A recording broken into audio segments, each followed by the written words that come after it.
You know, if you've heard the conceptual framework that's put forward here over several years, you might actually lose track about how radical the information actually is.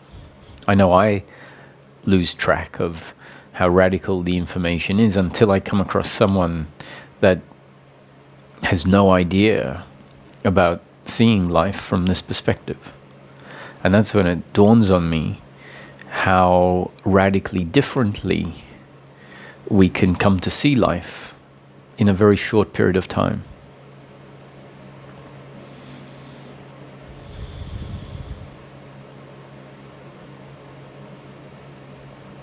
So satsang, in the context as I put it forward, is really a discussion about happiness for the human being in this life. And let's just clarify that happiness means something very specific. It doesn't mean the happiness that we're used to. You know, if we say, oh, I'd be very happy if you came and visited me, that's how we use the word happiness in a traditional sense. And it basically means I will be pleased, I will feel good. We can have good discussions. Or I'm going to be very happy when I get my new car, or I can't wait to be on holiday. I feel so happy to be going on holiday. So the way that happy has been used, the way the word happy or what we think of happy traditionally means a good feeling. A feeling because of something in the circumstance, something that's going to be added into my life. And happiness as is really available on a continuous, unbroken basis for the human being can't possibly be about circumstance. Circumstance is always going to come and go. We might get something we want and it will feel good for a period of time and then it will become normalized. Or we get something that delivers pleasure to us, it's good, and then it gets taken away or we lose it. So the flow of life, circumstance is really about this too shall pass. That's one of the fundamental recognitions about the flow of life, and that is a benefit as well as what someone might say a shortcoming of life, because when things are bad we can say this too shall pass. When things are not pleasurable, this too shall pass. So importantly, we need to realize that the fundamental nature of life is change. And so looking for our continuous, unbroken happiness, a lasting happiness in outcomes, simply doesn't make sense when we think about it. We might say, yes, but I'll keep getting new outcomes. That means you're going to be working hard your whole life. And after a life of trying to get places, you may realize that one of the things we're looking for is to be able to stop trying to go somewhere, stop having to control life. So this idea of happiness in outcomes makes sense to us while it makes sense, but if we look at it more closely, we realize that the concept is quite flawed. And yet, we're living our whole life following that formula. That life is about getting more. Life is about getting somewhere, getting things that we don't have.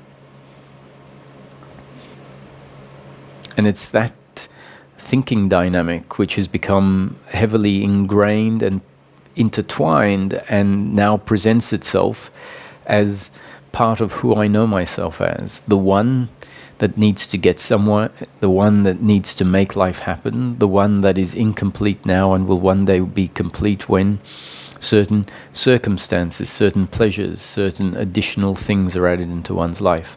So that's our self-identity.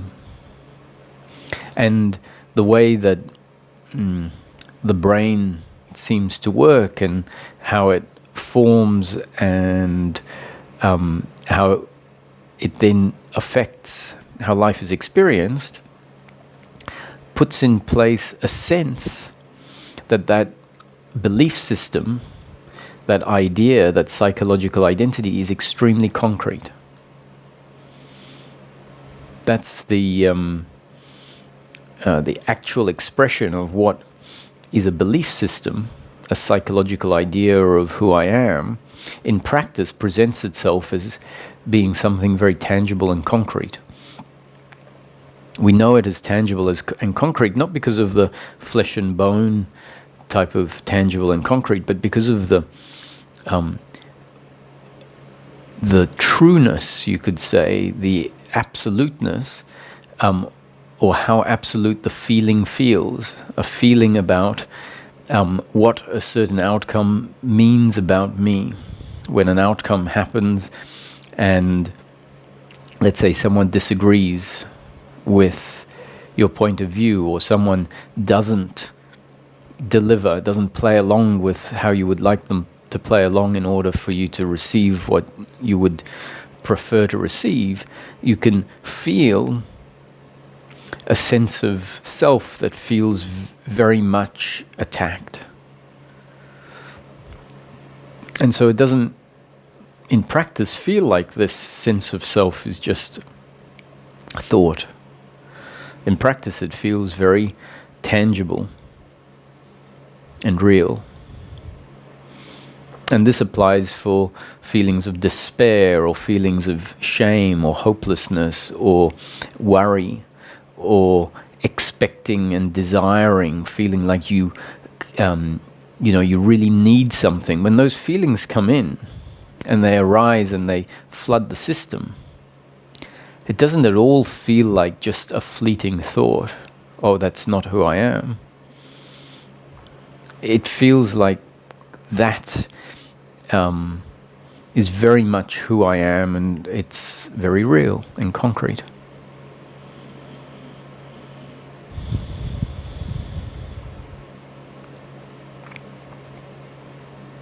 So it's about coming to understand the nature of this false sense of self, which, when seen and when energy and power is withdrawn from its expressions, especially from the narrative that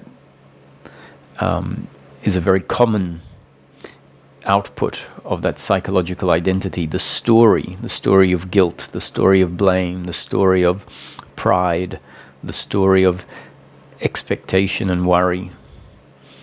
And that story arises as a feeling, but there's also, when we look at it, there's a story. I really, and we express that story to our friends when we're talking about what the person at the shop did or didn't do to us, or what the mechanic did or didn't do when he was servicing the car and didn't do what he said he was going to do and charged 4 times as much as he should have, and that you had him investigated, and that they ended up not being able to do anything. And so this whole story that includes in it an attack on who I am. So really, I was attacked because the circumstance turned out this way. When we see it and start to understand that that is keeping in place the identity, the psychological identity, it is validating it. It is saying, can you believe what this person did to me? Can you believe that this person has diminished me?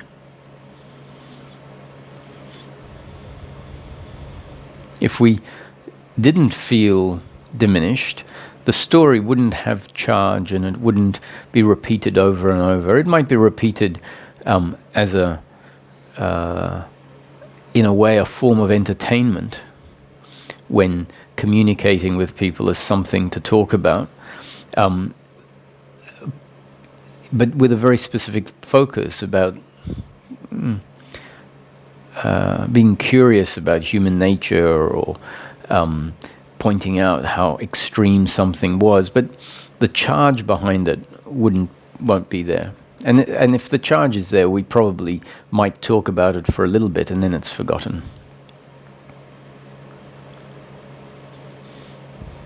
So as we start to see this narrative and understand what the narrative is based on, understand what it is keeping in place, understand that the me character in that thought is very different in nature to what spiritual teachings, mystics have been telling us for thousands of years is the core of who we are. And that for as long as we keep reinforcing that sense of self, we are forced to remain disconnected from the quietness, the stillness, the silence of who we really are at our core, who we are outside of that stream of thinking about the past and the future, about how things should be, about trying to sort out the world to make it fair. The world is actually a duality in practice, a series or a set of interconnected opposites. Big and small, good and bad, hot and cold, wealth and poverty, health and disease. That's what life is. Life is the duality of interconnected opposites, meaning extremes. Extremes on the spectrum. Extremes of opposites. Pleasure and pain. Good and evil. So if one exists, then we must know the other has to exist. So it's not that we would prefer, it's not about, oh, I would prefer the other exists. It's about understanding life is a duality. So if there is one, there will be the other. So don't be surprised when the other shows up. Our idea of life is that it should be pleasure, pleasure, pleasure, because that's the idea that supports this psychological sense of self.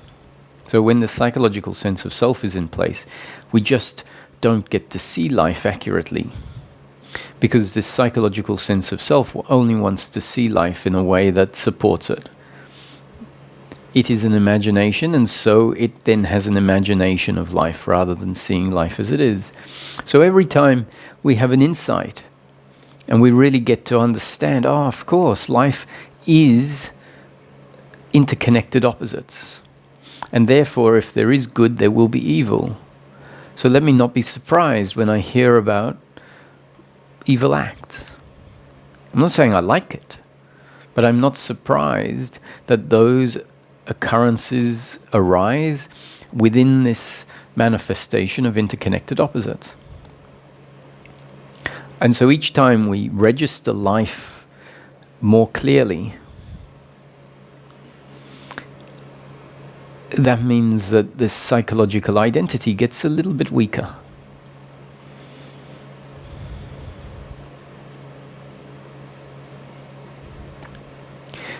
And as we register life more and more clearly on a deeper and deeper level, which results in the uprooting of the opposite idea, we find that our thinking gets quieter and quieter. Now, I think a lot during the day, but it's a type of thinking that isn't the thinking of the thinking mind. So when I say the thinking gets quieter, I'm talking about the thinking that arises and creates an uncomfortableness with oneself, an uncomfortableness with oneself because life isn't matching the idea that the psychological self has. And so when that thinking is there, there's a lot of noise, a noise on the level of self. So when I say when that self starts to fall away, a lot of topics, a lot of events that happen that in the past we hung on to and created a story around them because they felt very personal, tend to become much more irrelevant. It's like, who cares?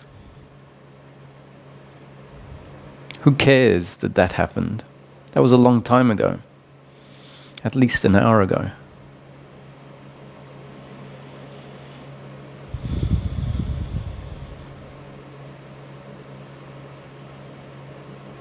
Now, you can't fake it.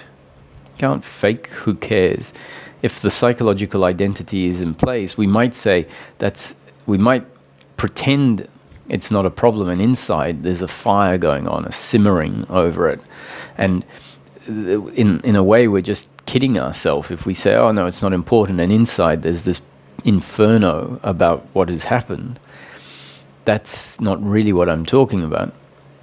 I'm talking about when the psychological identity actually does really dissolve, or at least starts to dissolve. The seed, the root from which this involvement, this attachment used to happen, just isn't there. And so there just naturally is a quietness. It's like you open up the shop, and ordinarily you'd open up the shop and all these people would come swarming into your shop, and it's full. That sounds like a good thing, so maybe it's not a great analogy. So the analogy is all these people come swarming in and the room is full. And this change happens, not necessarily overnight. I think that in reality it's much more gradual. And one day we find we open up the doors and no one comes in.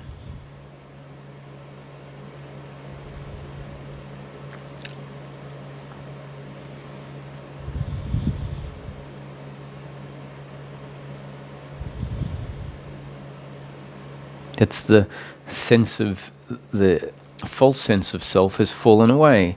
And so there's no thoughts of uncomfortable feelings arising. No blame, no shame, no pride, no worry, no expectations.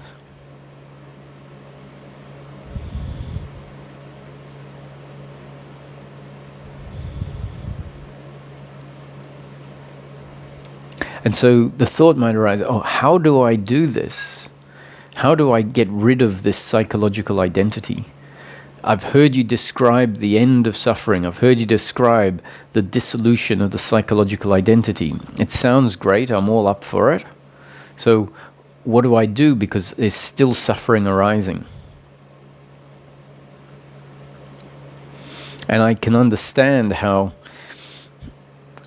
the words can create a seeking, can create an attachment in themselves. The very words that are there, hopefully, to bring about a reduction in attachment, a slowing down of feeling like I need to make something happen, can in fact sound very much like telling you what you don't have, what is available, what you therefore have to get because of your effort, and saying, keep this as a priority and make it happen. Now, the words sometimes on the surface will actually be constructed in such a way that sounds very much like an instruction. You have to let go, you have to step out of thinking. It might be a concept that I put forward.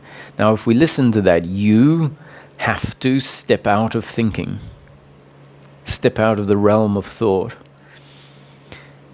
And if we take that literally, it's like, in fact, it sounds, if we take it really literally, it's step out. And so someone might actually physically want to step back from the realm of thinking.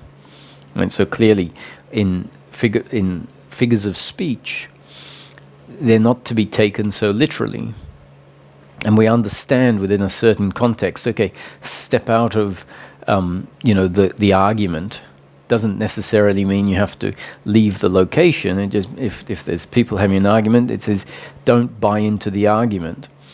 Don't, you can step out of the argument. Just means, don't get involved.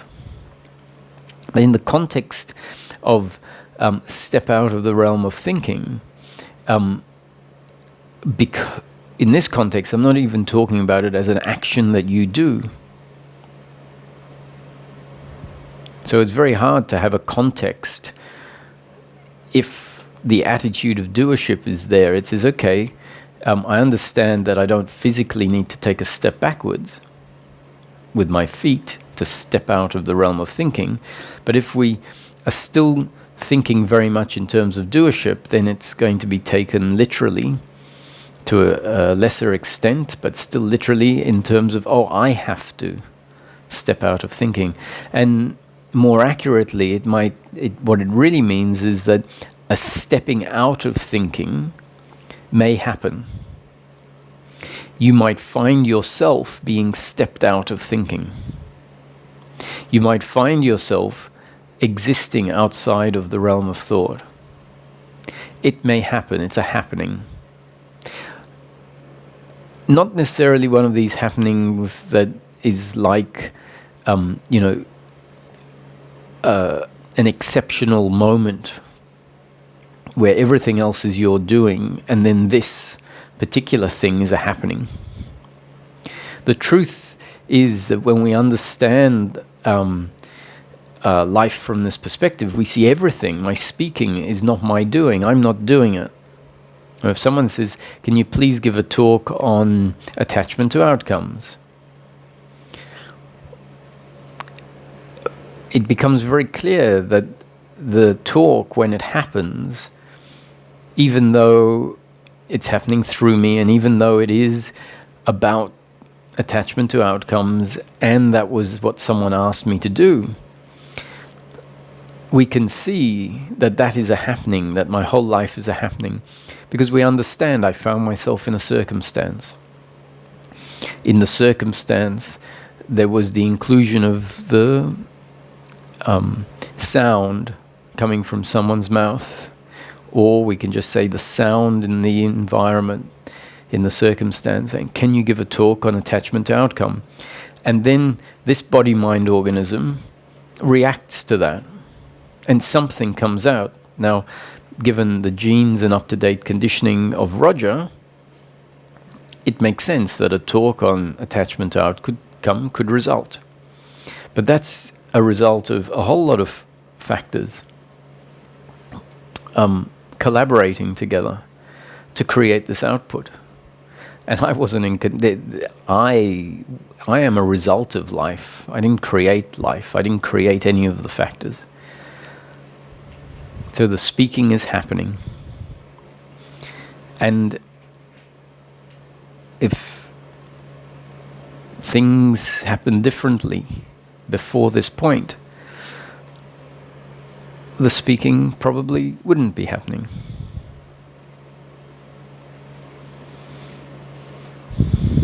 So let's go back to this point about it's not something that you do. So the question is, okay, so how do I do this dissolving of this psychological identity that is the root of all this noise, and the noise which is an uncomfortableness with oneself?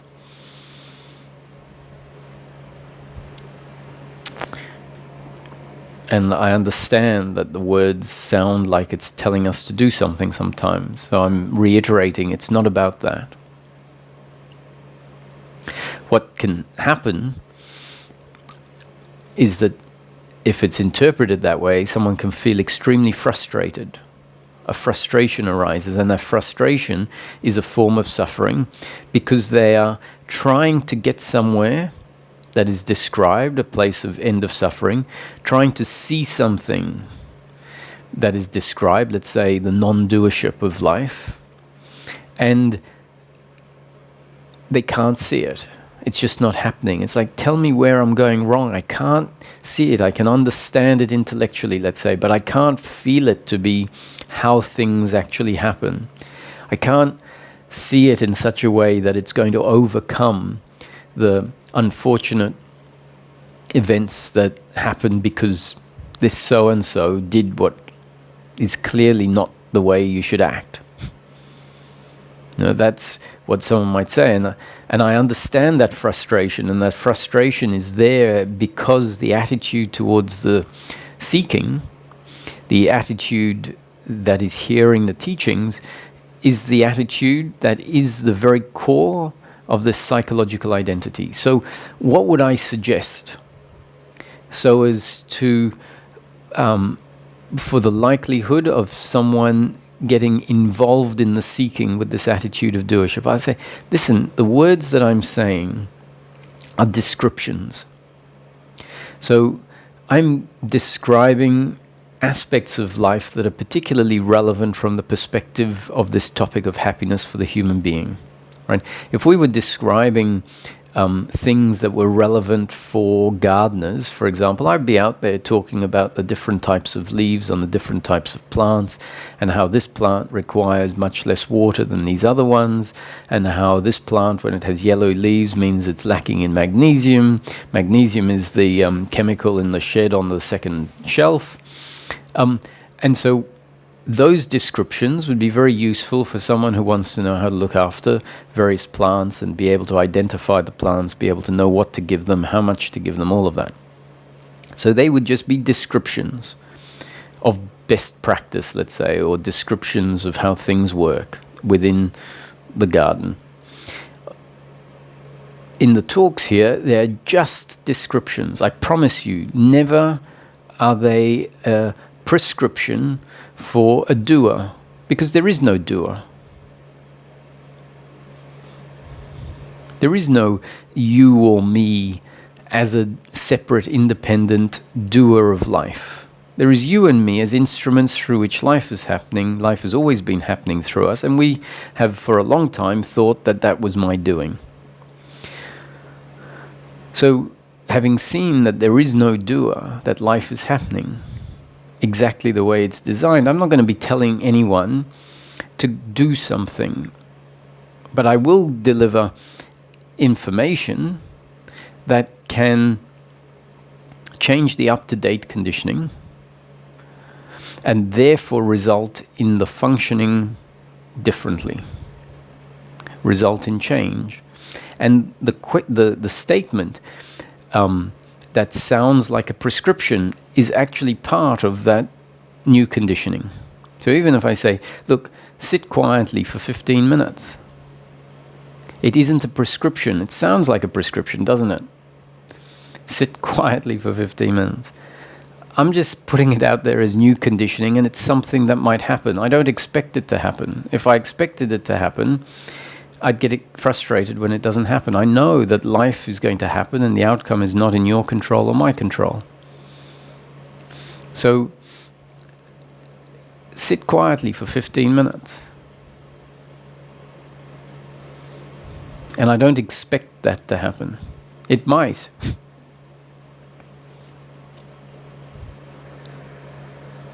Okay, so that's still not the advice or the suggestion I was going to put forward in order to maybe limit the chance that our seeking gets taken on as a thing to achieve, a doing, which will in itself lead to a sense of being stuck and getting frustrated. Because when we approach the seeking like that, the more we want to see something and the more we say, I'm going to do this, I'm going to get this, the less chance there is of it happening. So why I'm describing it as describing these things as descriptions. So the main description, the main thing that will lead to change is the recognition of the various descriptions. And some of the most useful recognitions are to recognize the forms of suffering, the guilt, the blame, the pride, the worry, and the expectation that are all based on the deeply ingrained belief of doership and attachment to outcomes. Recognize them and understand them to be manifestations or expressions of what you are not, of the false sense of self, and understand that for as long as they happen and there is a buying into them as being valid and for as long as that's happening, this feedback loop is taking place. So the first thing that requires to take place is an understanding or a seeing of the different types of suffering. And then withdrawing of power from them may happen. Firstly, because they're able to be identified. And secondly, because when they're identified, the system, the working mind, might understand, just let it be. Don't go there. And a not going there might happen.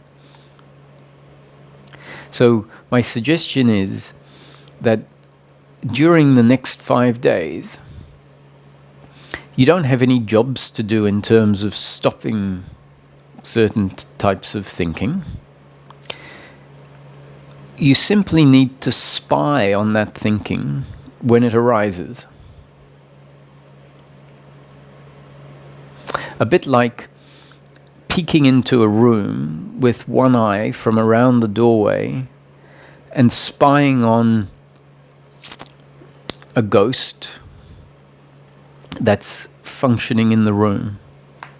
And you have to do it very quietly, peeking around the doorway with just one eye so as not to scare the ghost off, so as not to have the ghost slide away. You're simply there to observe it and be curious at what it does, looking at it move around the room. And you don't want to be seen. So there's no doing in that. No something that you need to create. No somewhere you need to get. It's just if you happen to be walking past a room and see the ghost in there, move to one side and peek into the room with your eye and watch it. Become familiar with it. And instead of spying on the ghost, you're spying on these different forms of suffering. The story of guilt. The story of blame towards the other or pride for what you have achieved. The expectation that your life will suddenly be better and fulfilling when you find your purpose in life or when you achieve certain financial gains. Peek in on and spy the feeling and the thought of worry or anxiety. So nothing to create, nothing to change, nothing to achieve except a curious observation of the ghost moving around the room.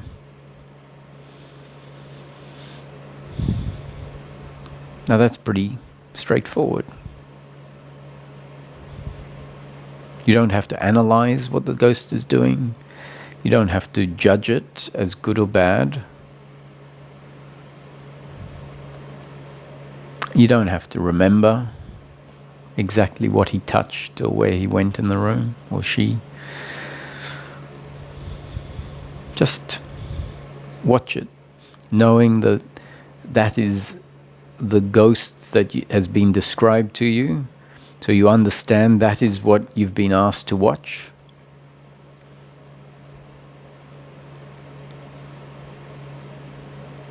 And that's it.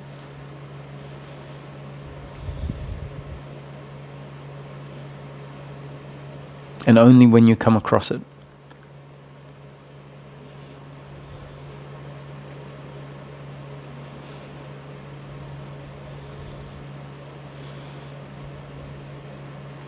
So it really means you don't have any homework to do. That's going to happen within the course of you living your life.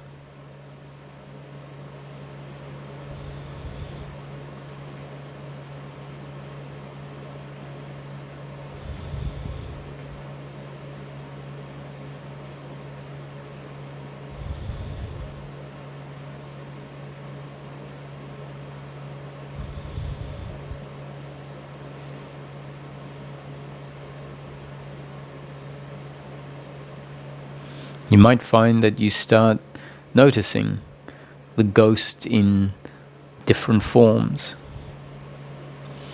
in new forms that you previously hadn't recognized as being that to spy on.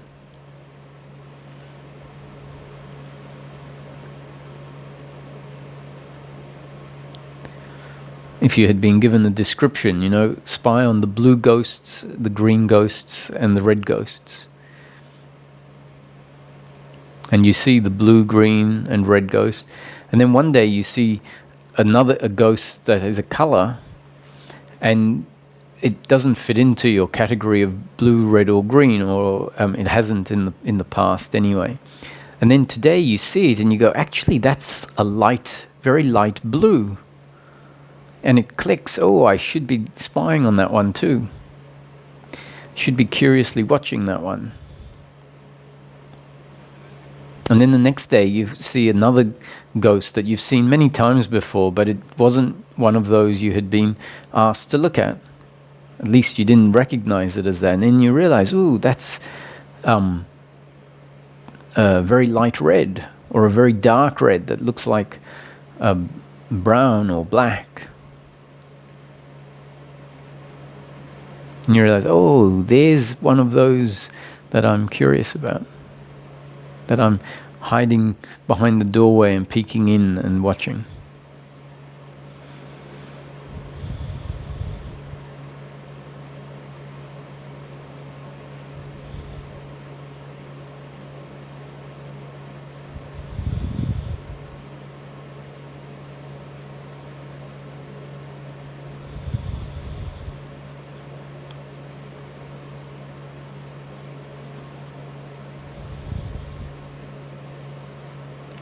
Happiness for the human being is available for everyone. No one is missing anything that is required for happiness.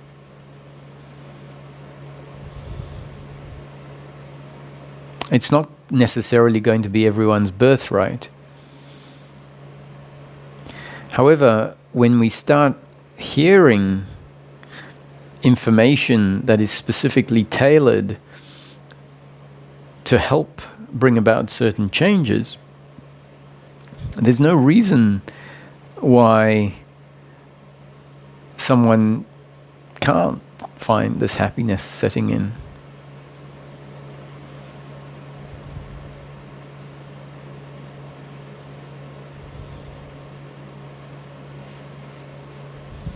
It's much more about a shedding of things than a gaining of things. A shedding of the load of guilt and blame and pride, worry and expectation that we've carried around for a whole lifetime.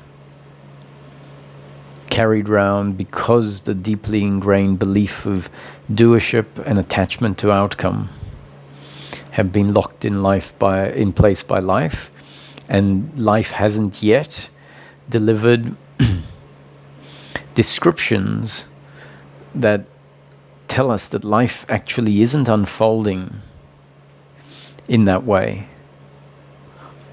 That what we need in order to be happy is not actually found out there in the form of pleasure. And so because life hasn't delivered that information, the deeply ingrained psychological identity, which is essentially these beliefs of doership and attachment to outcome, and all of the psychological movements that happen as a result of those, result as an attitude to the flow of life. They stay in place.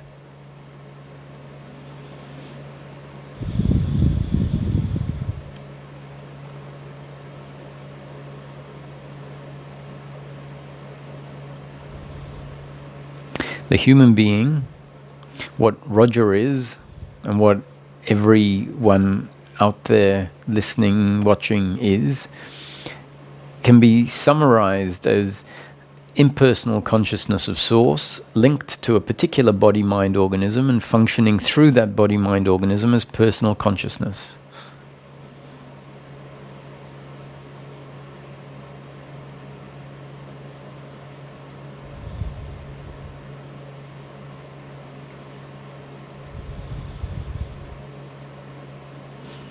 And the impersonal consciousness of source connects to the body in the heart area.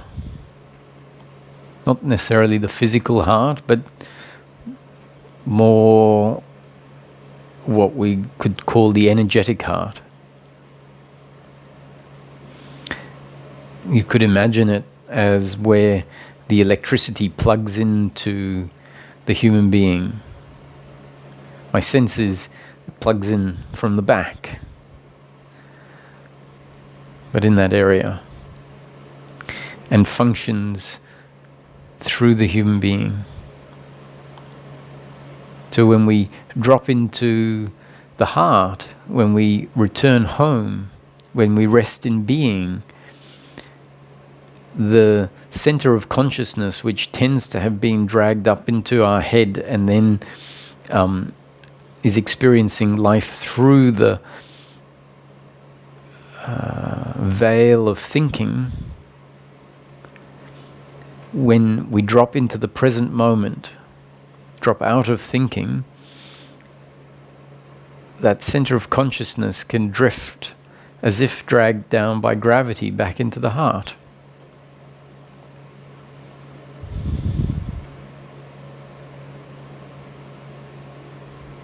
And the effortless seeing of awareness can happen. You don't have to make the seeing of the present moment happen. You don't do it. It's happening all the time.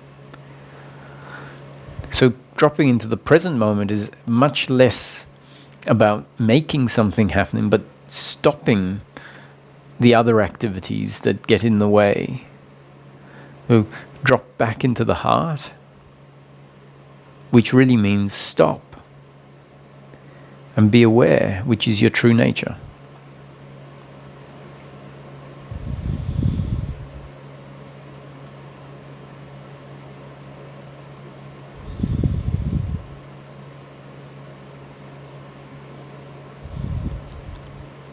And all of the worries of the world fall away.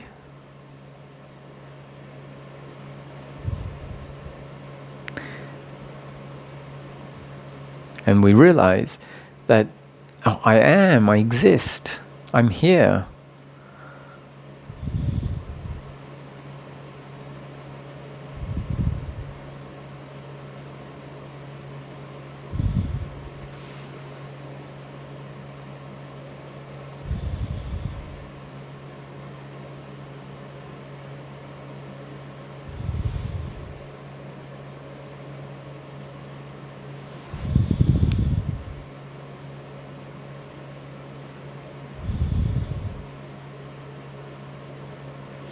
This is the benefit of the practice of meditation.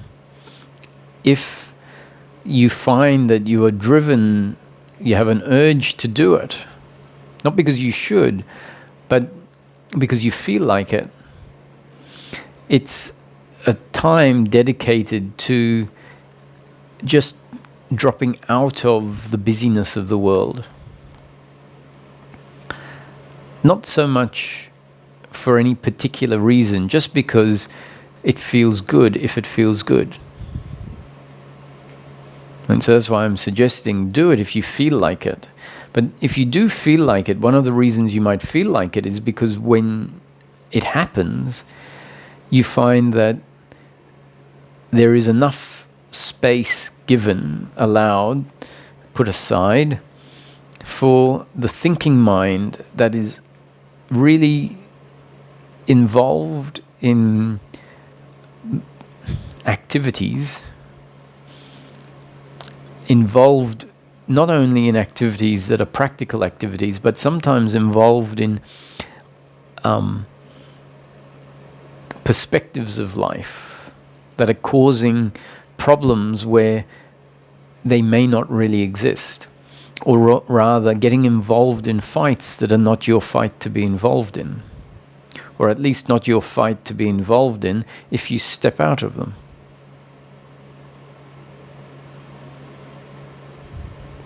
And so if you find yourself, if someone tells you stop in the middle of when you're involved, either involved in practical activities that need to get done for practical reasons, or involved in psychological thinking about what's going wrong in the world and what the strategy should be instead of what it is, and why your family has got you wrong and whatever. If someone were to tell you to stop then, it's not necessarily very effective, because how do they know what is right for you? They want you to stop, but you're involved in these things. So the time isn't right necessarily. But when you feel, now I'm going to sit for 15 minutes, you've given yourself permission and space, when it feels right, to withdraw from involvement in circumstance. And even better, withdraw from involvement in circumstance that isn't even in your present moment.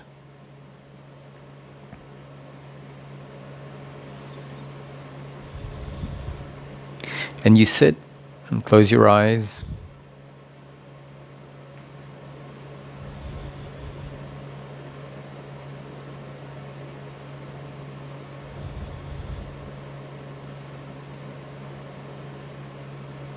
And at first the mind might still be racing. And if the meditating is there because you feel like it, then the incentive, the motivation to just allow that thinking to be there for as long as it remains, the incentive to just sit back will be there. And slowly, slowly the thinking will subside.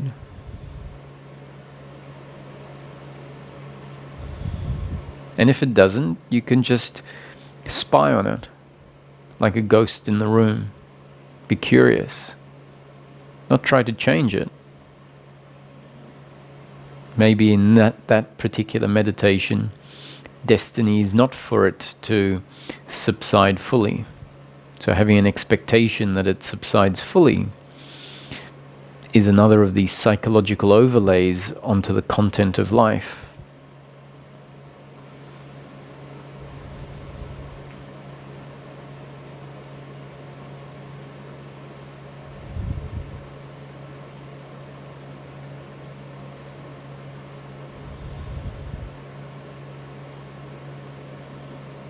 And so once again, if meditation is happening, meditation is not a doing. There's no objective for you to achieve.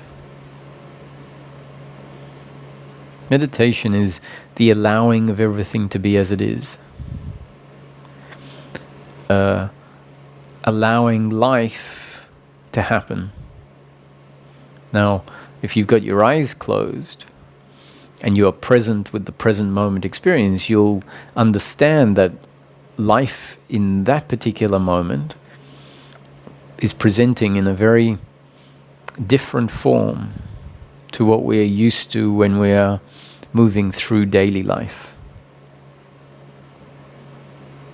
So appreciate that as life. Appreciate life as being the present moment as it presents. So meditation is an opportunity to dive into what I sometimes refer to as the quantum aspect of life. You don't need a quantum microscope to explore the quantum aspect of life.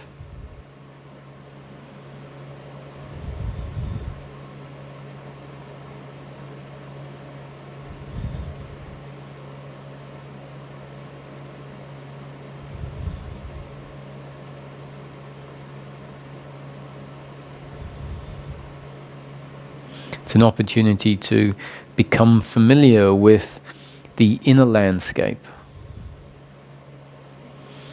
There will be thoughts, there will be feelings and sensations.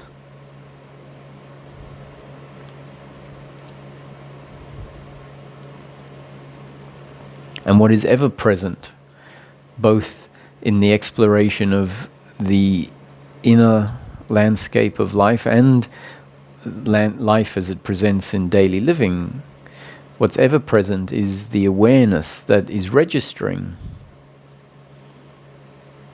the whole experience.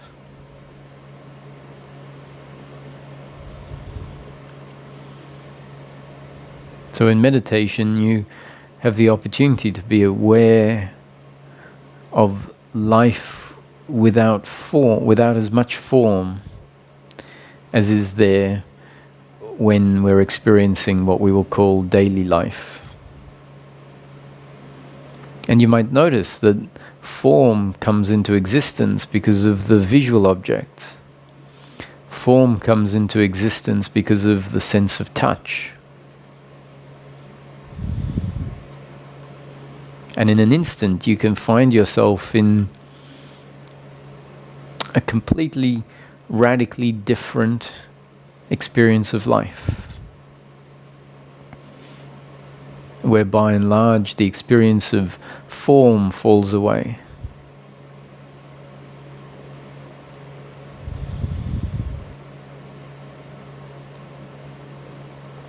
This becomes much more obvious when attention really focuses in on the experience of the present moment, instead of us remaining in thought, thinking, oh, the normal daily life is still here and I'm just sitting with my eyes closed. And if that residual self-image, which is simply remaining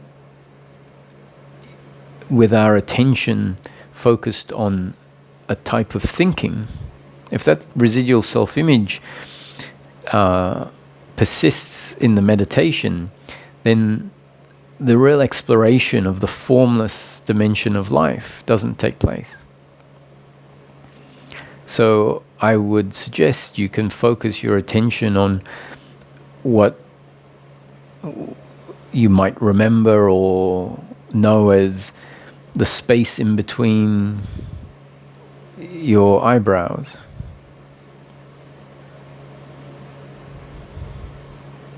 And then by doing that, you're really bringing attention into the present moment, into the formless, empty spaciousness.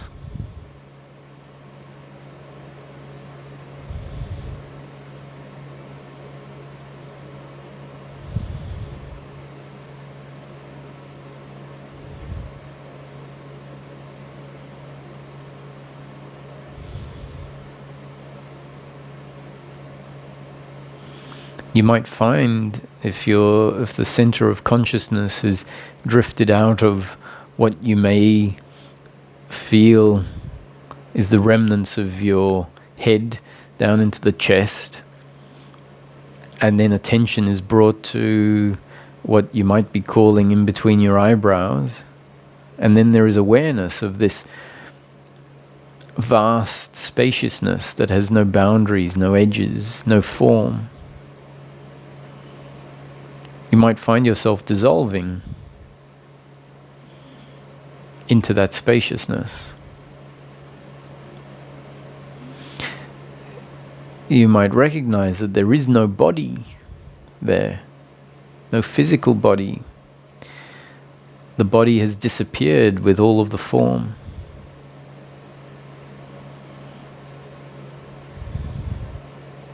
And yet, there is undeniably this formless awareness that is aware of life. There is undeniably the sense of existence. If I was to pose the question, if the question was to arise within your meditation space, are you dead? Even in the absence of the body, where there is no physical body as part of the experience, the sense of existence is undeniable. So if the question is posed, if it arises within your meditation space, are you dead? You don't need to think about it. It is a self-confirming sense that says that knows itself. I'm alive, I'm here, not as the person or the body that we've so often know ourselves as within the daily life experience,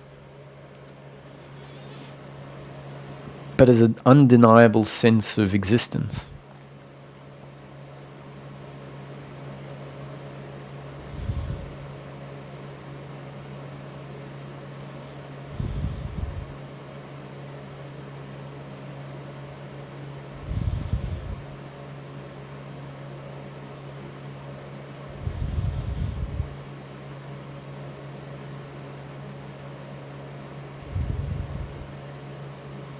And there can be a resting here in that spaciousness, especially if the thinking subsides, and it can just feel nourishing. It can carry on for an indefinite amount of time, even though there's no activity.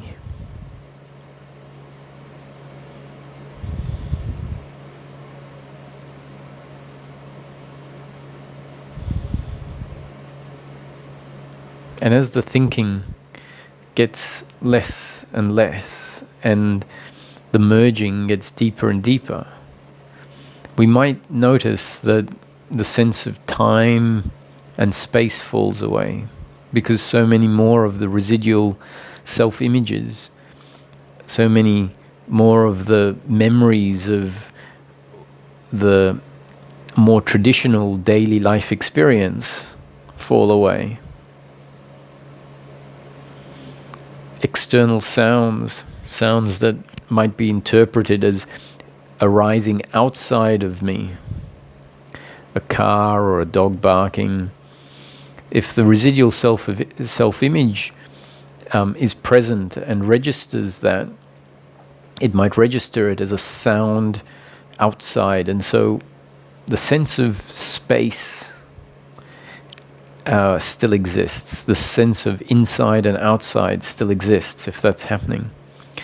And if we have a sense of inside and outside, then we have a sense of the body contained in this residual self-image. And if we have a sense of the body and an inside and an outside, then we have a sense of time still. So as the meditation goes deeper and deeper and the thinking gets more and more withdrawn, which means less and less residual self-image, less and less remembering how life is according to memory, the more we might appreciate the ever-present sense of awareness as a formless awareness that has no age, has no gender, has no preferences, has no objective or goal, isn't looking for anything, doesn't think. So appreciation for that formless awareness might be there, an appreciation that not separate from that formless awareness is this undeniable sense of existence.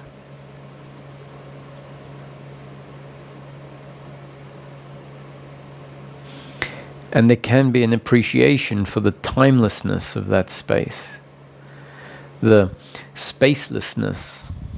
So the words infinite and eternal are sometimes used to describe this turning inwards. They're used to describe our true nature or the essence of the human being that has been forgotten. And that eternalness and infiniteness, which really means eternal, doesn't mean endless time, it means the absence of time. And infinite doesn't mean boundless space, it means the absence of space.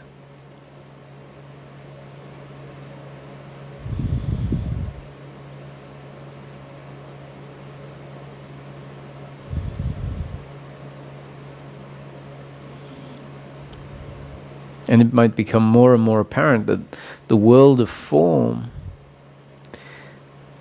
is heavily dependent on objects of perception and heavily dependent on thought forms.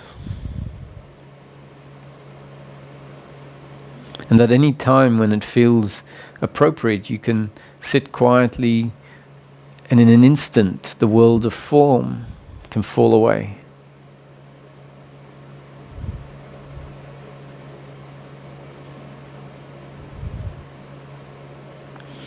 And as the habit of thinking about the past and the future, as the sense of the psychological self gets weaker and weaker through a process, we find meditation can become deeper and deeper, because the thoughts that contain in them the me that needs this and that, the me that was attacked or not respected in the past, in the future, all of the worry about what might happen, the regret in the past, the blame, all of that keeps in place time and space, and the me that is heavily linked to the physical body. So while that identity is there and that thinking is there, then the meditation space doesn't really get to open up and fall away, revealing the vast emptiness, the quietness, the stillness. And as that psychological identity does fall away, which is not something you should try and achieve within meditation, because that would be more of that psychological identity, but as the process goes to work over time, there's a natural deepening, a natural appreciation of sitting quietly with nothing to do, with no intention to change anything, with nowhere to go.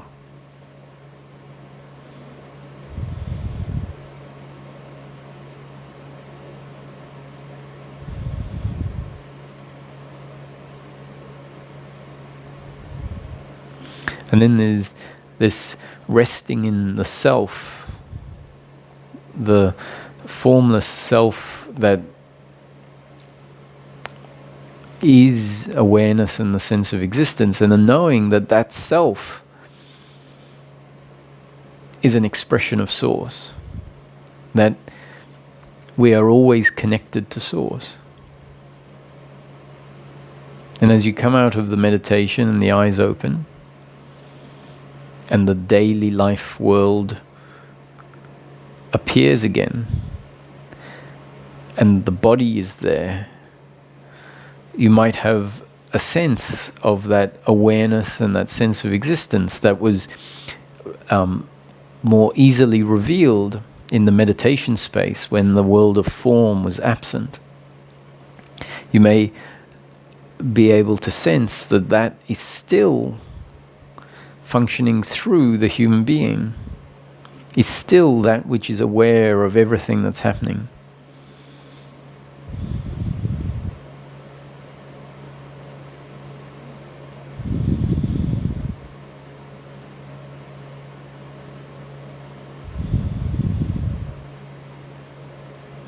So it's a connection to this inner space, a forging the pathway back to the heart, to the home, that works in conjunction with the concepts that are pointing out and describing the psychological thinking. And as both sides of the spectrum strengthen, we might find that more and more often there is this capacity and motivation to just drop out of thinking.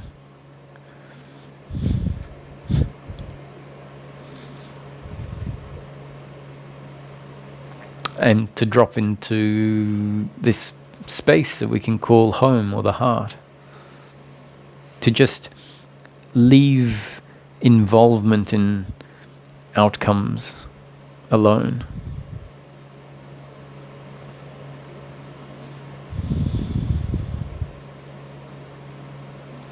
To not disagree with the other beyond a certain point.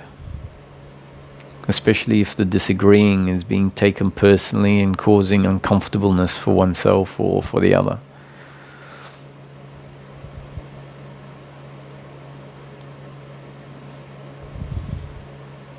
So Ramesh used to tell the story about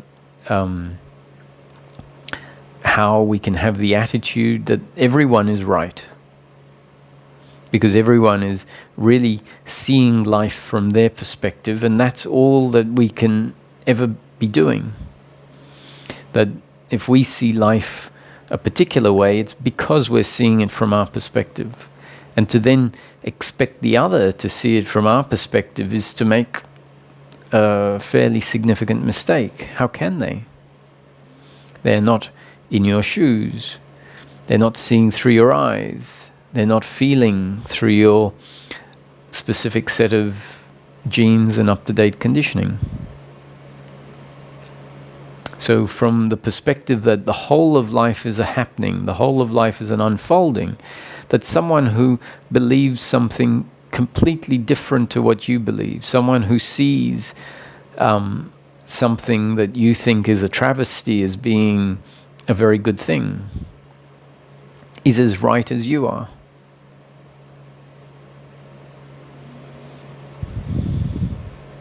And part of the falling away of the attitude of personal doership is the falling away of seeing the other as an enemy or a rival or a competitor, and understanding that all of life is unfolding and everyone in each moment is functioning exactly the way they're designed to function, and that the outcomes in life are unfolding exactly as they are destined to unfold. So when the other is the instrument through which life delivers pain to you, you no longer see the other as a separate doer who is your enemy, but rather you see them as, in a way, a delivery system.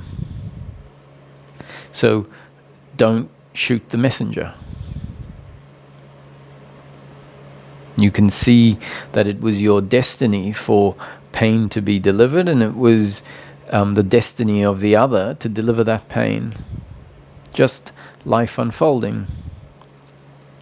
So from this perspective, no one is wrong, even if they are in complete opposition to your biological preferences, even if they are in opposition with your values, with your ways of seeing life, they are equally as valid. They may be the interconnected opposite to you, making up the non-dual duality. So why do I say non-dual duality? At the beginning I spoke about the flow of life as being interconnected opposites, duality.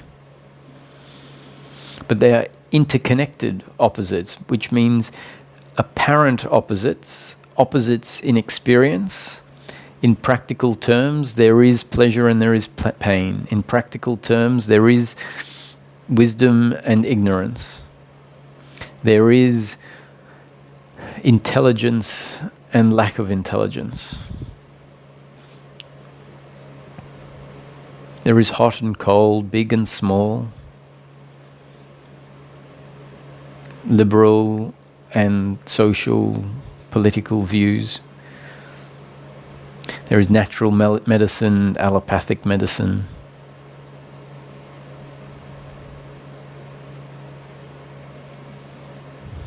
And those opposites that are the duality make up the whole.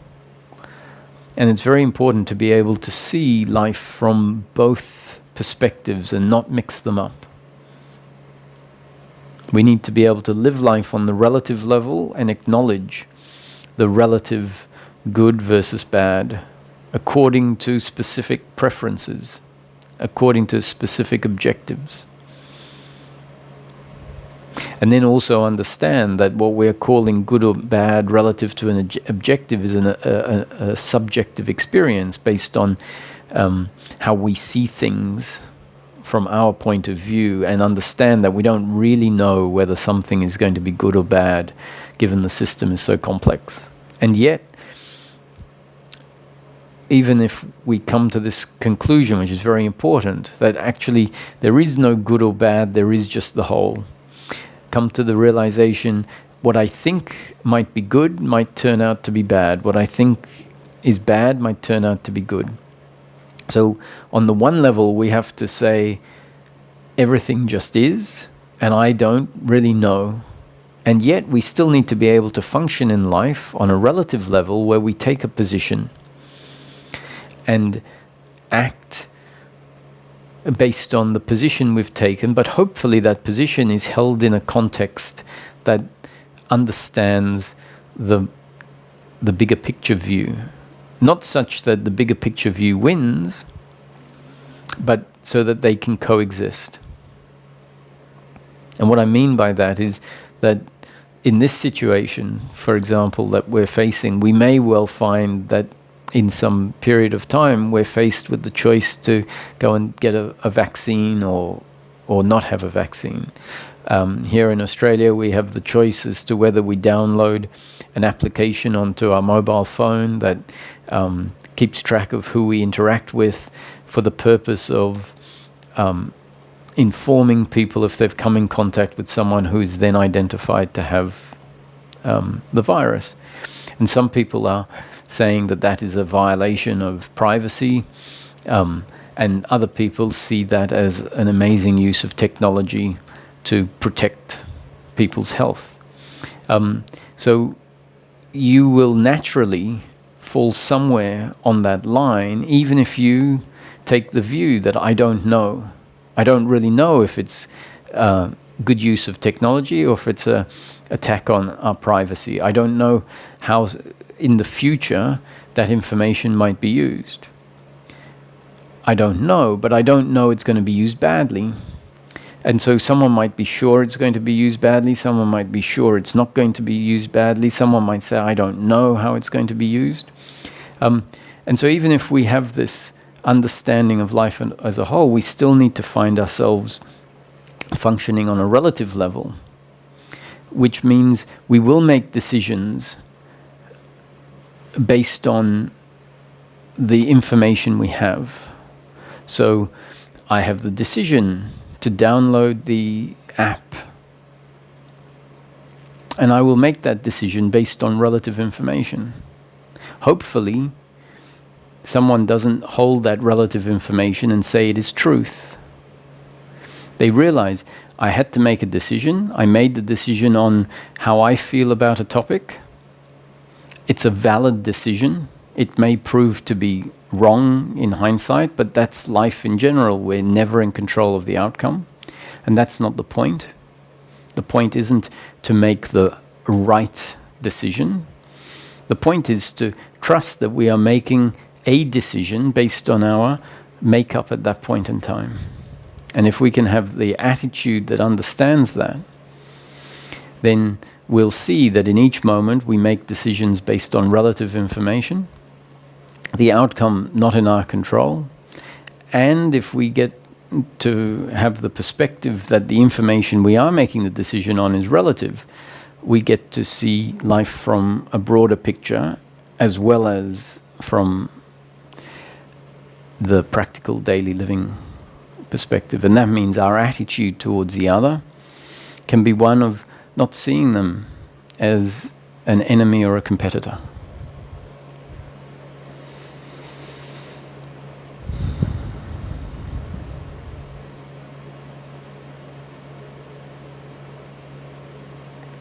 So in closing today, I would like to introduce this notion that outcomes are never in our control. That is part of the recognition of the flow of life. That life is happening. Our participation in the flow of life is mandatory. We are part of the flow of life. We can't physically step out of being part of the flow of life. Our choices are something that happen through us many times in the day, and they are a result of our genes and up-to-date conditioning interacting with the flow of life. And let's not mistake that the genes and up-to-date conditioning are not outside of the flow of life interacting with the flow of life, but are in fact part of the flow of life interacting with the flow of life, and that the outcomes are not in our control and part of the inevitable flow of life.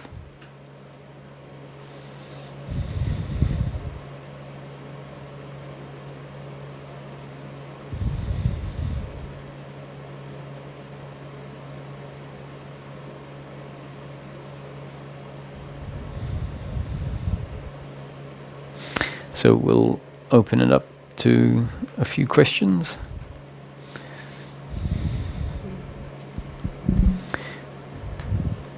Hi, Lee. Been enjoying your talks this week a lot. You've been getting very precise in a lot of the points you've been making that have been like a little surgeon tool going in and seeing the things that the psychological aspects do. And I had a couple of questions, but the first question has to do a little bit with the functioning on a relative level. Mm-hmm. Where you point out quite a lot, and I fully agree with this and feel this way, that once you realize, some people have an experience that they're not the person or not the psychological entity, and then they go around telling people, I don't exist, or there's no person or whatever. Mm-hmm. But obviously, like you said, even in peak experiences, if you raise your hand, you're experiencing through this person. Mm-hmm. And so I understand that you point that out to people that are kind of stuck in this I'm not a person aspect. Mm-hmm. Now, that helps them come back. And obviously, they have expectation and stuff in normal life when they are a person, and maybe they get confused. So this is why you pointed out, I would think. But for people that have not really had that experience of not being the person or not being the psychological entity, do you feel that pointer itself is useful to help dissolve the psychological entity? For the people that really haven't had a dissolution of the psychological entity. Okay, so you're saying is the pointer that we're not a person useful if it hasn't collapsed?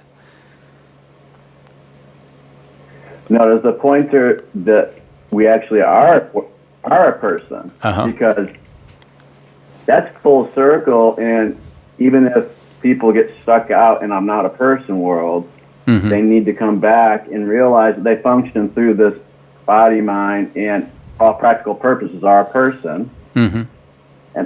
And I really like that pointer, because anytime I've had experience of not being, the psychological entity, some people can maybe get stuck and go around telling people I don't exist or whatever. Mm-hmm.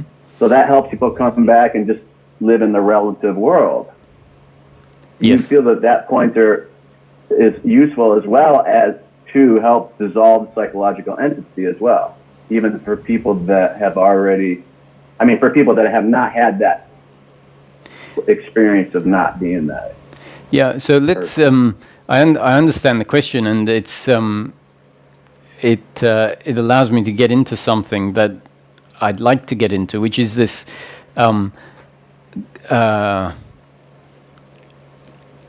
explanation, let's say, of why people have the conviction I'm not a person. What actually happens? What do they see, or what happens? What is seen that creates that conviction that I am not a person? Because there is something very specific that is seen that basically supports the insistence I am not a person. So that's something I'd like to talk about. And secondly, also make the distinction between the subtlety, or the distinction between the nuance of I am not the person, when that's someone's experience, which we'll talk about, and the point that I tend to want to drive home, that Ramesh wanted to drive home, that Ramesh, and I agree, feels is actually the issue. So he would say being a person or not being a person is not really the insight that leads to the end of suffering. So he would say that insight, that shift that people have, isn't actually the shift. And we can see that that's the case because there are a lot of people who have that shift, and yet they are very clearly still very involved in life, and suffering still very much arises. In fact, some people who have had that shift will say, in fact, my suffering has got even more intense than before. And yet they might still be convinced that the shift was all that it's about. And as if certain pointers are delivered and they click with them, something sticks, and they start realizing, wow, I've had this shift, but the suffering is still definitely there, at least from time to time, because when that realization happens, there are definitely times when there is no suffering, but it's usually a period of this flip-flopping. And so they definitely would agree that suffering is still there, at least from time to time, when they go through the flop. And so then their own thinking, inspired by, hey, have you considered this? Have you considered that maybe it's not about the shift, maybe it's about suffering? Because as you, and so being pointed at that, they might have their own thought that says, actually, that's a really good point. Maybe I'm being lost in an expectation that was delivered, an expectation that I thought it's all about, that was delivered, and so now I'm convinced it's been delivered. And that might actually be allowing for an overlooking of the fact that suffering still exists. Now, if suffering still exists, it means that that shift isn't what it's about. Well, at least if we agree that it's about the end of suffering, if we, for ourselves, say, it seems like, now that I've given it some thought, the end of suffering is a much more worthy cause or a worthy outcome than a sense of oneness. What's the point of having a sense of oneness if it doesn't, in practical terms, bring about the end of one's uncomfortableness with life? So if we conclude for ourselves and then start hearing teachings and realizing that within the teachings, in between the lines, the teachings are really talking about the end of suffering, not just this one, but even the broader teachings of non-duality. So then, if there's a conviction that moves towards the notion that really it's about peace of mind, and that's what needs to set in, because we'll have our own experience when the suffering is there, that actually when the suffering isn't there, everything's good. So when the suffering comes, we'll then at that point go, really, it's just about the end of suffering. And so then the person has their own realizations, their own experience, that it can't be about the shift. It can't be about seeing life as oneness. Because if it's about the physical or the experiential oneness, then if it was about that, or if it was about peace of mind and the experiential oneness is what brings it about, then it would mean that the peace of mind would be there. And yet someone knows that they've had this shift and the peace of mind isn't there. Not in a continuous, unbroken basis anyway. So that's my rationale, that hopefully someone's intellect can resonate with enough to give it some thought and then maybe even agree with it. So if it's not about the oneness experience where there is a sense that they're not a person, if it's not about that, and in the oneness experience there is a sense I am formless awareness in which everything arises, including the person, if it's not about that, what's it about? And so the nuance is, it's about being a person but recognizing you're not the doer. Now that's very different to recognizing you're not a person. It's recognizing there is a person There is the experience of being a person. There is the experience of a body with thinking and acting, and so there is a person, but the person is not the doer, which means the person can then continue to live their life, but as that deep conviction, I'm not the doer, sets in, the suffering, which when we look at it is based on the belief in doership and attachment to outcome, then falls away. Now those experiences of not being a person and seeing life as one gives us a lot of ammunition to actually, for the doership and attachment to outcomes, to dissolve based on what is able to be seen in that oneness experience, or in knowing oneself as formless awareness. So that's why I would prefer to say that knowing oneself as not the person is the awakening, and the awakening can serve as a background or serve as a source of information that can allow the dissolving of the remaining doership and attachment to happen, such that the suffering ends up falling away. So there's still the bit that I'd like to talk about, is why it is that someone experiences themselves as not a person, like what is specifically seen. So I'll talk about that, but first I'll just check in with you to see whether what I've just put forward makes sense for you, that there's a difference between, knowing yourself as not a person and the nuance of non-doership. Absolutely. You can be a person and still non-doer, and then also the experiences of oneness serve as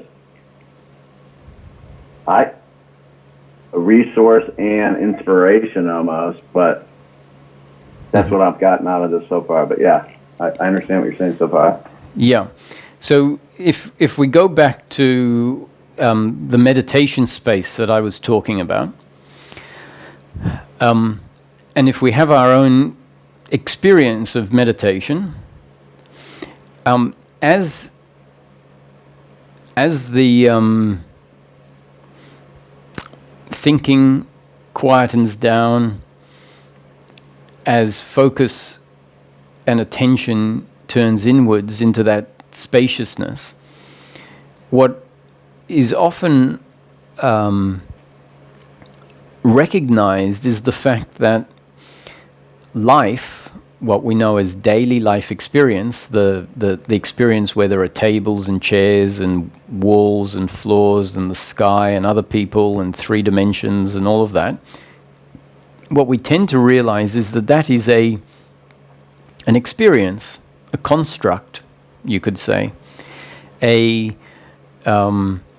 very complex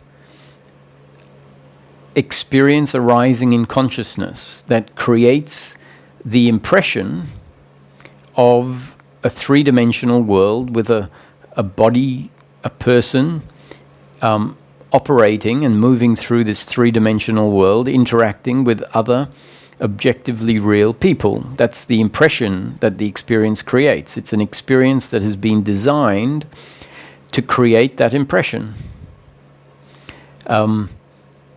And if our attention comes into the practice of meditation in such a way that, when we open our eyes, the experience of daily life is there. And when you close your eyes, and specifically close your eyes and attention goes into the inner space,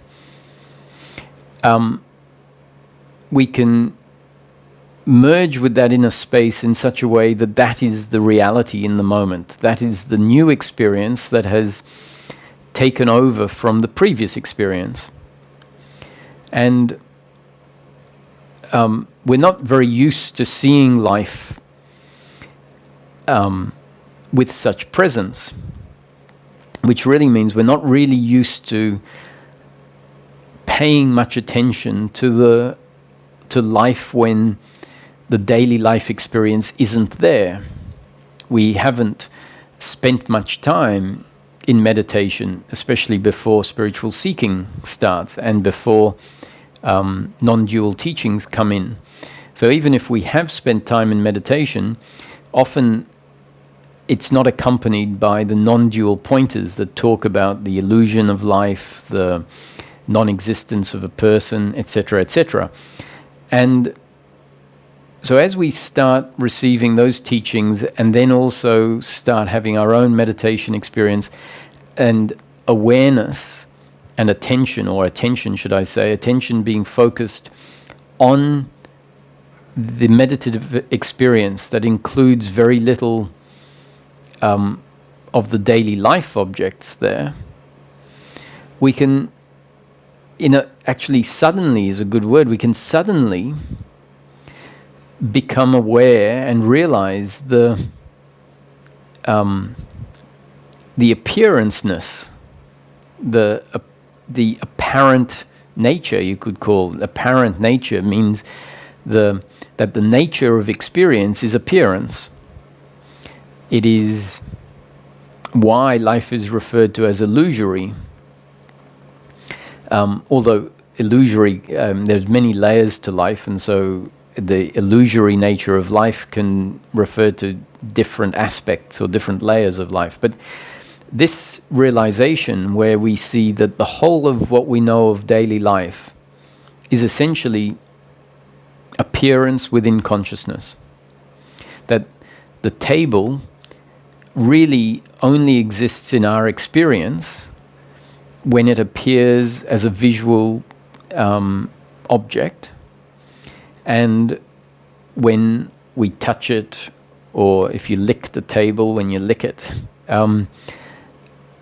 So that is not a realization that we tend to have about the nature of life while we're going through life only focused on life. We don't even focus on deep sleep or dreams as alternative to life experience. We sort of treat those as things that happen within our life experience. And yet when we have dreams, the dream completely replaces our life experience. And when we're in deep sleep, there is the complete absence of any experience. But we don't register this. As we start to register it, we might become more and more aware of the fact that life is actually only ever an appearance. And as our thinking is seen as a set of objects that arise, especially when the teachings talk about the thoughts coming out of nothing and subsiding back into nothing.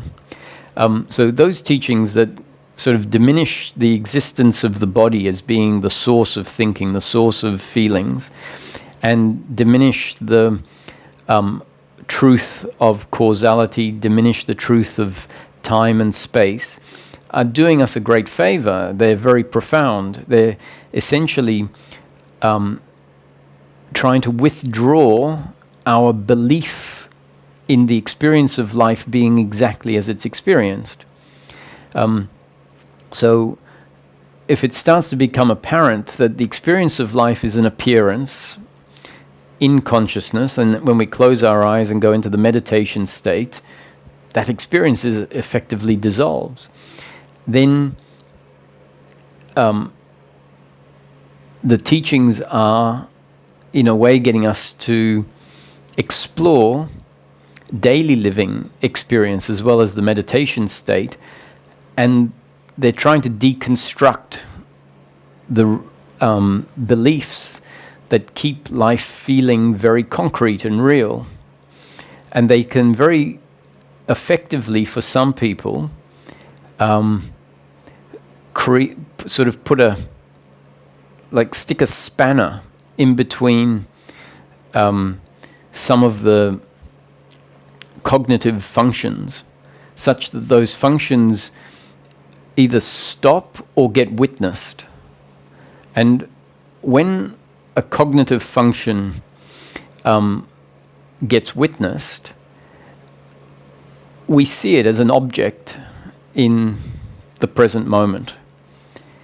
And if that object that is seen is what we have known ourselves as for our whole life, and it gets seen by something that is what we know ourselves as in this new moment, and we see this thought form, and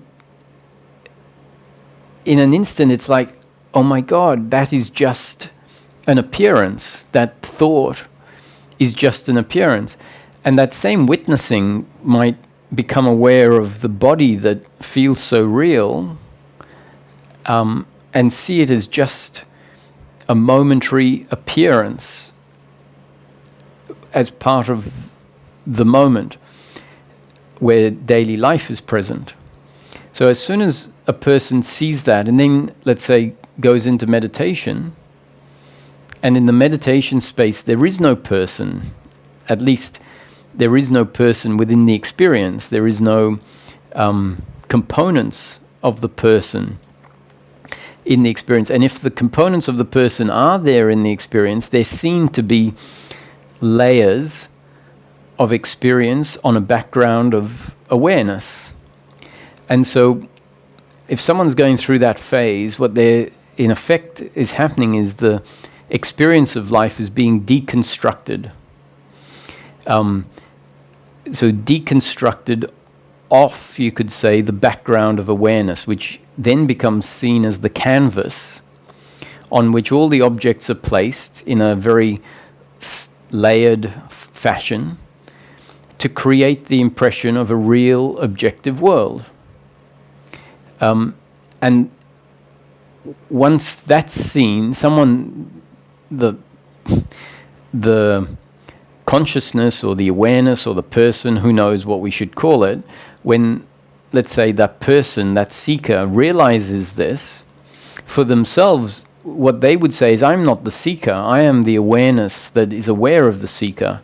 And there are thoughts that include an I thought, I am looking for this, or I have found this, and I'm not that, that's just an object. So what has happened for that person is the whole experience of life has essentially been deconstructed in such a way that all that is real is the awareness that is aware of the ever-changing set of objects. And that, you could say, is a form of awakening, or it is awakening. However, I would contend that that experience of life that has been seen as an appearance may well be an appearance arising in the consciousness of a person, and it is the consciousness of the person that has recognized the experience of life as an appearance, which would then mean it's the person that has recognized that their experience of life is just an appearance, and in fact there is a person which is that entity that exists outside of the experience in which the experience arises. Now, and so theoretically, even if the person has recognized that their experience of life, or all that life is an experience, at least, well, the experience of life is an experience, if the person has recognized that to be the case, and they've seen the impermanence of the experience of the person, doesn't necessarily mean that a person doesn't exist. And even if the experience of life is not arising within the consciousness of a person, let's say it's arising in the consciousness of universal God,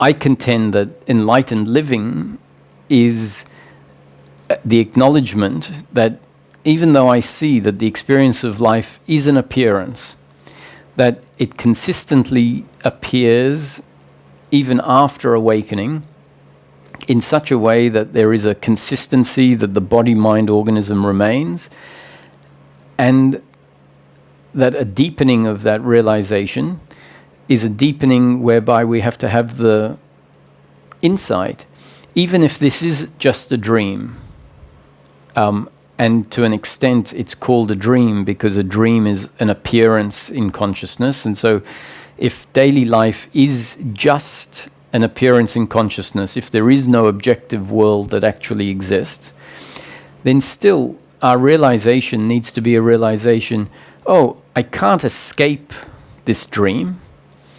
And enlightened living may well mean living fully as if I am a person, which means, okay, it's a dream, but there's no benefit in the person, the character, going around saying, I don't exist. There is no person. That happens for a while.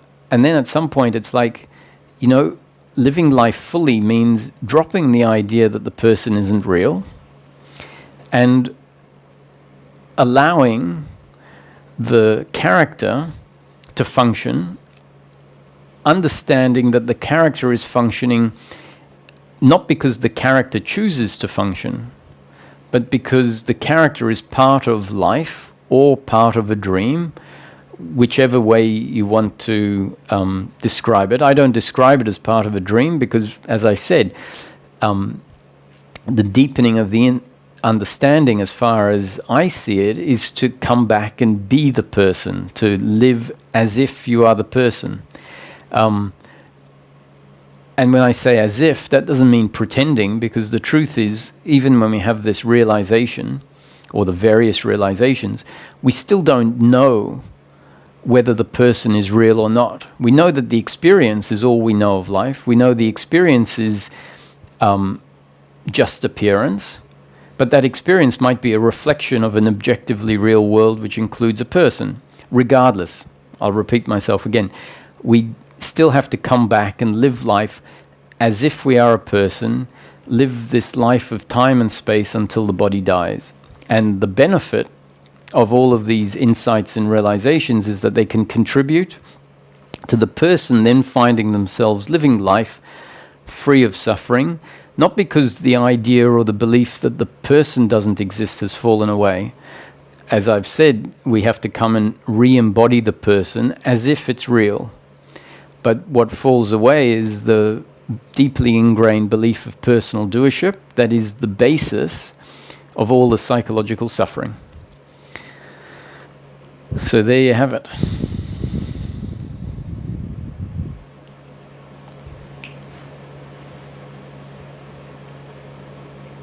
A lot to absorb there. That's exactly what I was asking, and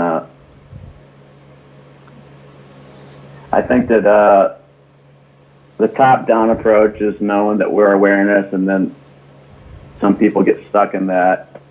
And your bottom-up approach about the doer and doership, and cause and effect, even though it could be a dream, it still seems to apply for the most part. Yes. Even though we can be open to a magic here and there, but for the most part, this reality adheres to cause and effect. And I really like that because that gets me to realize that everything that I do and think and every action that happens,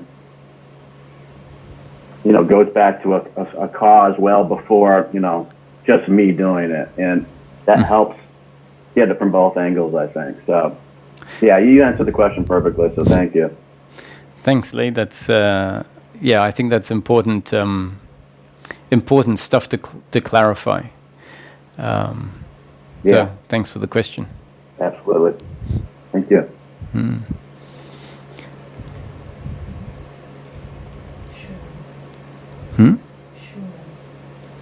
Hello, Schumann.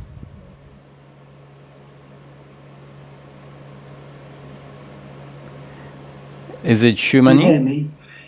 Yes, I can. Schumann. My name's Schumann. Hi, Schumann. Hi. My question is, and it's related to the sense of doership. I can understand in theory that there is no doer. It makes perfect intellectual sense.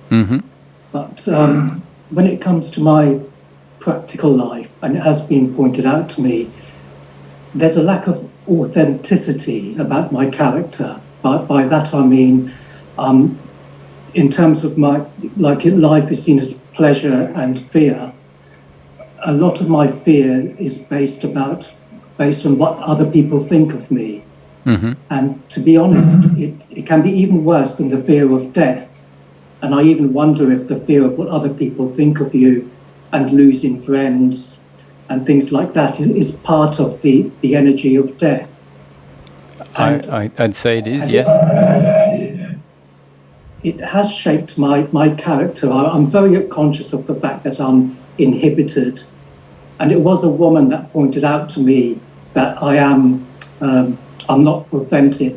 And I think it's often the case that the opposite sex can see certain things which maybe people of the same sex can't. I might be wrong, but sometimes I get that impression. The opposite sex can be much more. I don't know. They can see things more clearly. Mm-hmm. I sometimes believe, and I have to admit it. The sense of doership comes up because I think I have to do something about it, because I do feel unfree. For example, I don't know. For example, like you mentioned, there's even this questions of vaccinations, for example, and I don't like the conspiracy theories because a lot of it is bad thinking, but my intuition would tell me that I would rather not, I'd rather not have a vaccine. It brings into this question of pain and pleasure, because if I was to follow my intuition, the consequences would be a lot of pain, because firstly, a lot of my friends would say, "What are you doing? It's such a silly thing." You know yourself that these conspiracy theories are mostly stupid, I have to admit. But somehow you're allowing yourself to be influenced. And then my family members would say, "You're putting your parents at risk." You can't, if you were to see them and you didn't have a vaccine, and yet I would like to see them. It's just pain, and yet if I was to be authentic and brave, that's what I'd do no matter what, because I get the sense that there's also the question of freedom. I got into non-duality because I don't know, there's that sense that I am ultimately free. It's like my birthright. And yet there's a contradiction somewhere. I'm not being true somewhere along the line if I allow these fears to influence me. Yes. So and there is the sense of doership, because if, for example, say for whatever reason I say, okay, I will take the vaccine because I think the pain is too great. My family members would say, "What are you doing?" My friends would say, you're an idiot.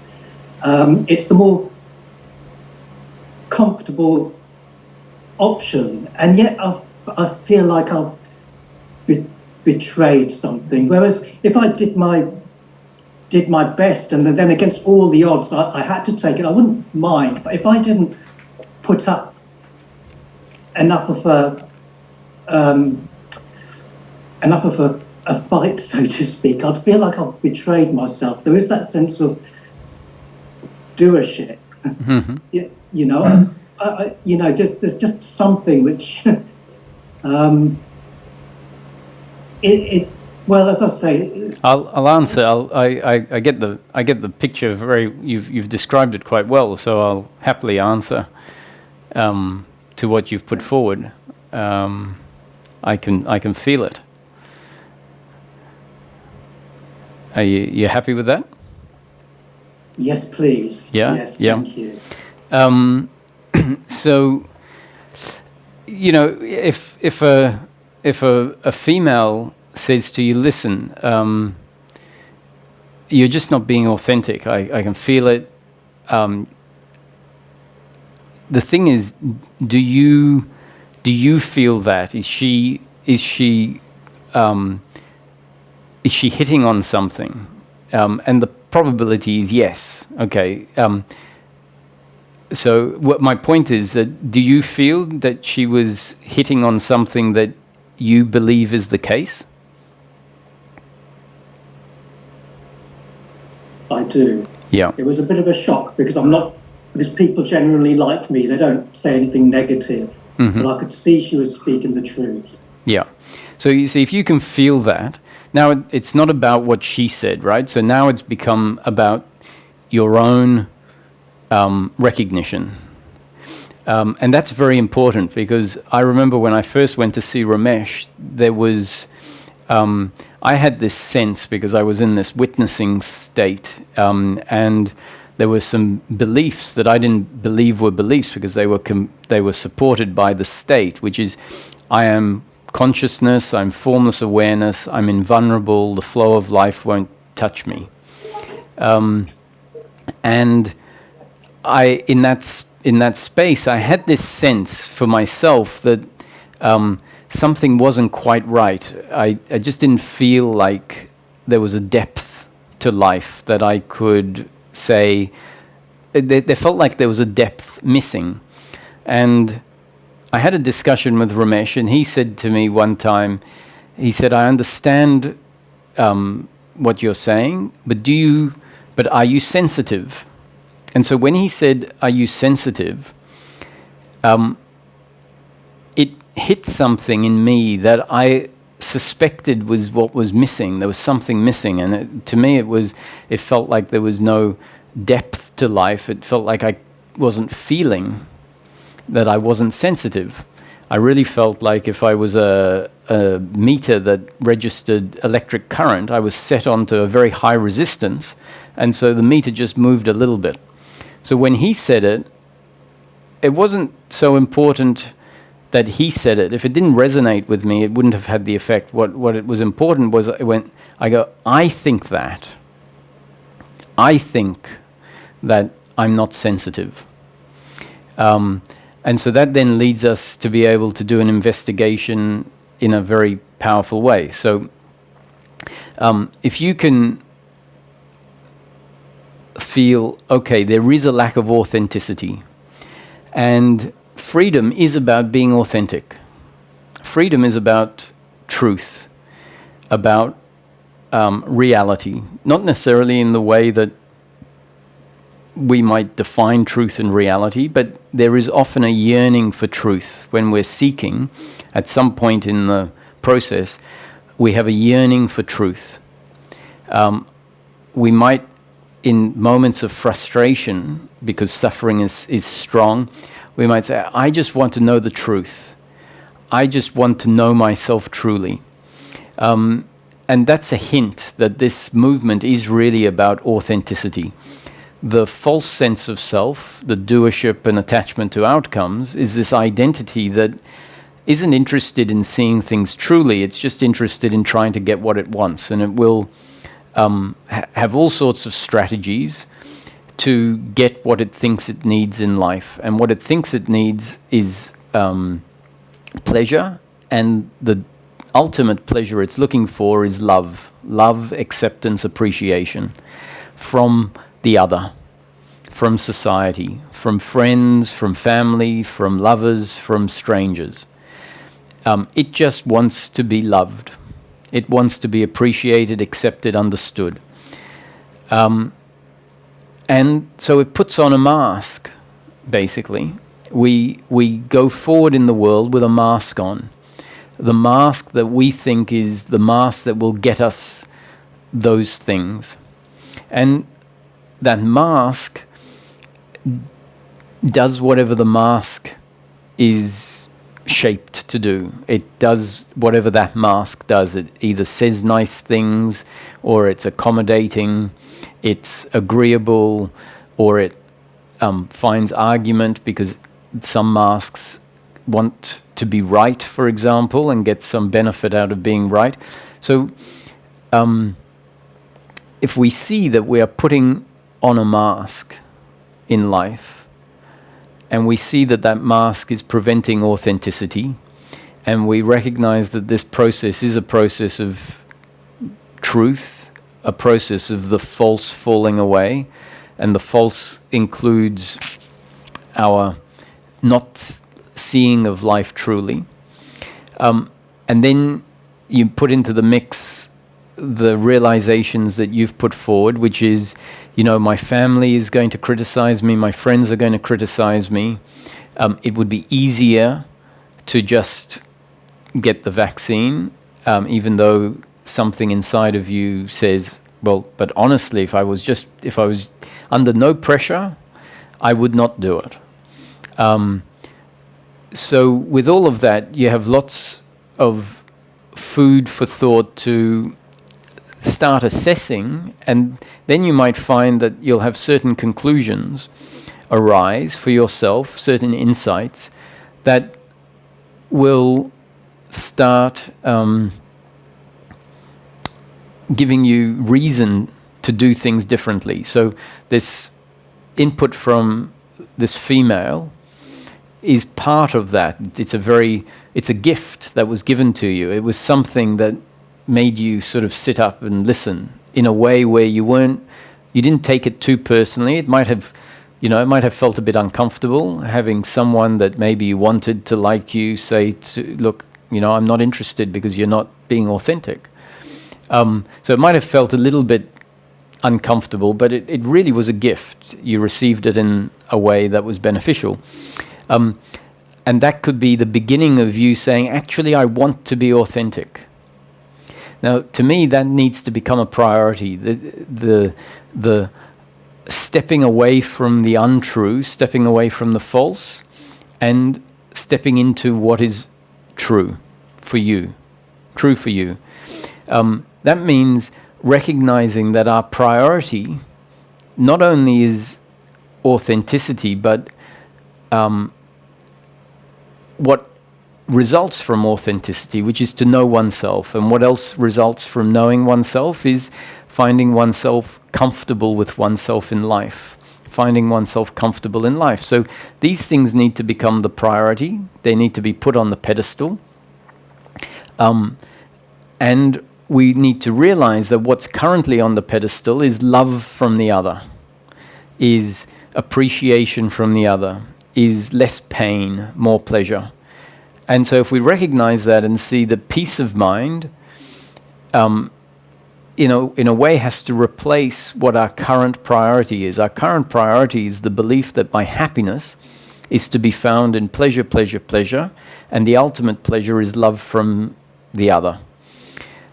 So just recognizing all of these things and recognizing that that is the priority is ignorance, that my happiness is to be found in pleasure, my happiness is to be found in love from the other is ignorance.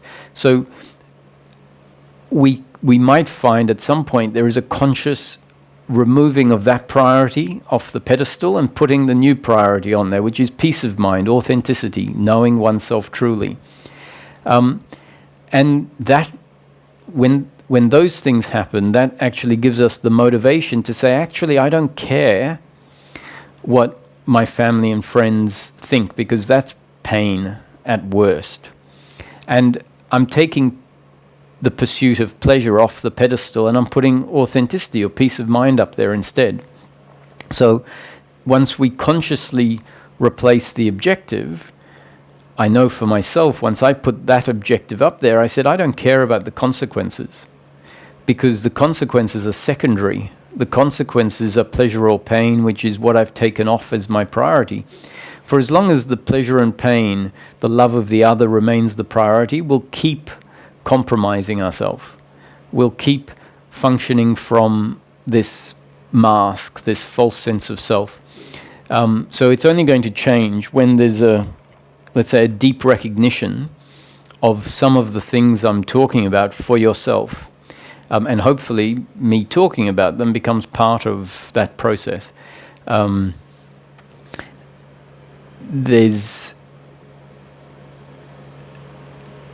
So, one thing I was going to suggest is that we can start to become better at being authentic in a way that doesn't inspire criticism from the others.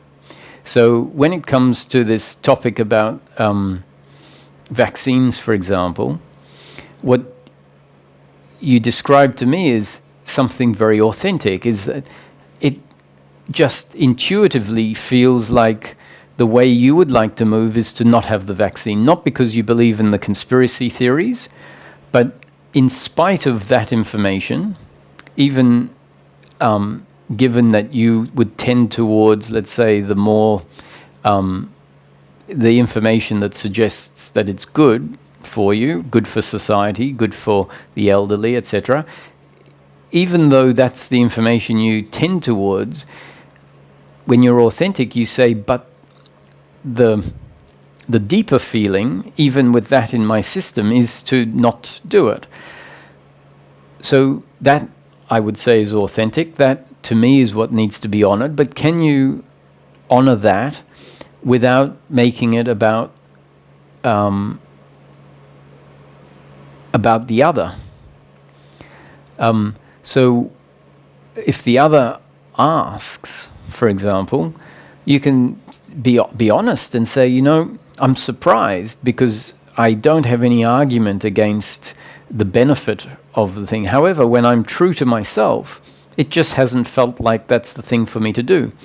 And what I think you'll find is that people will find it much harder to argue against something as inert, in a way, as that. You say, it just doesn't feel like it's the right thing for me to do just yet. And I'm keeping an eye on it. I'm waiting for it to change. As soon as it changes, I'll move with the change. But for now, it feels appropriate for me to do this. Now, if it's put forward like that, people know deep down that they too should probably be just doing what feels right. And so there's less chance that they will be as critical as you might imagine. Whereas if you were to try and defend the opposite of what they think, then it becomes more of a belief system, or you try to justify it somehow or whatever, and then it becomes an attack against their belief, and it tends to then create division. So the explanation I'm talking about is just the simple explanation, this is what feels appropriate, and I'm willing for it to change at any moment. And that is the most honest, I think, explanation of why you're doing something. And if doing that means you can see the logic in not seeing your parents, like you actually say, that's a consequence. The consequence of me doing what I feel like means, okay, I can't see my parents, especially if they feel it's dangerous, or some of my other family members feel it's dangerous.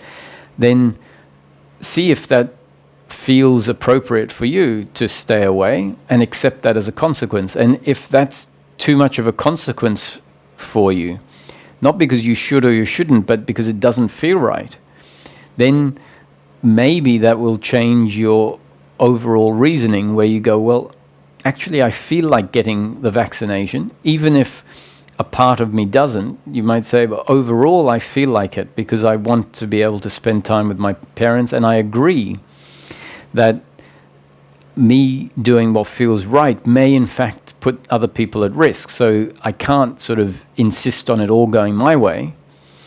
And as you start to learn, because it is a skill that we learn, start to balance things up where we accept consequences and see the likely consequences, then more and more information comes in the system, and what feels authentic might actually change, but change while still feeling authentic.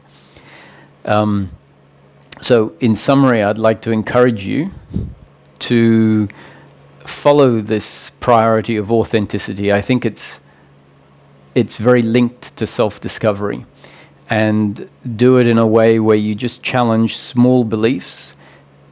challenge small habits of yours that are maybe coming from attachment to pleasure, pleasure, pleasure.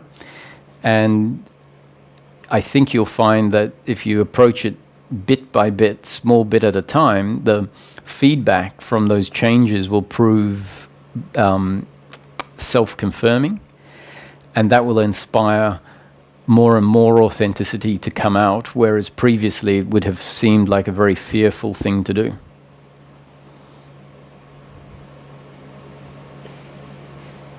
Thank you. It does resonate. It does resonate with me. I think, though, I'm going to listen to this recording again. Yeah, I do speak a lot, so a lot comes out. I think listening to it again is worthwhile. But remember, I think it's a you're onto something.